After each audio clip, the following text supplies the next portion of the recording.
News 24।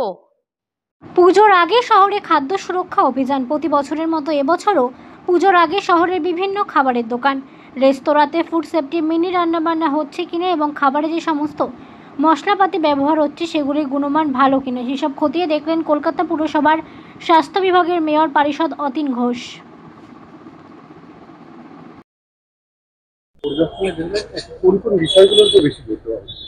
দেখুন, as a whole এতগুলো যতগুলো ভিজিট করলাম তাতে আমি দেখেছি মোটামুটি সবাই ফুড সেফটি, এই যে আমাদের নিরবিচ্ছিন্ন 2015 থেকে ফুড সেফটি অ্যাক্ট নিয়ে ফুড সেফটি অফিসারদের নেতৃত্বে 16টা জোনে 16টা বড়োতে আমাদের যে 16টা টিম কাজ করছে, তাতে একটা ইমপ্রুভমেন্ট হয়েছে যে ফুড সেফটি স্ট্যান্ডার্ড অথরিটির যে প্রোডাক্টগুলো, মানে তাদের অ্যাপ্রুভাল প্রোডাক্টগুলো সবাই ব্যবহার করছে এবং রাস্তার ফুটপাতের দোকানগুলো ব্যবহার করছে। একটা জিনিস হচ্ছে যে খাবার কতদিন ধরে আপনি ফ্রিজে রাখছেন তার ডেট ট্যাগিং, সেটা একটা দুটো জায়গা ছাড়া বাকি জায়গায় পাওয়া যায়নি।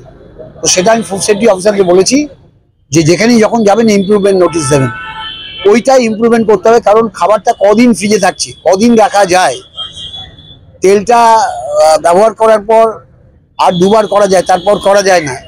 এই যে নিয়মগুলো, এগুলো আমরা আমাদের প্রচারপত্র দিয়ে বারবার আমরা সাবধান করছি, কিন্তু তারপরেও কিছুটা অসঙ্গতি, কিছুটা দুর্বলতা আছে। এগুলো বেরিয়ে চাপ দেওয়া হচ্ছে করার জন্য।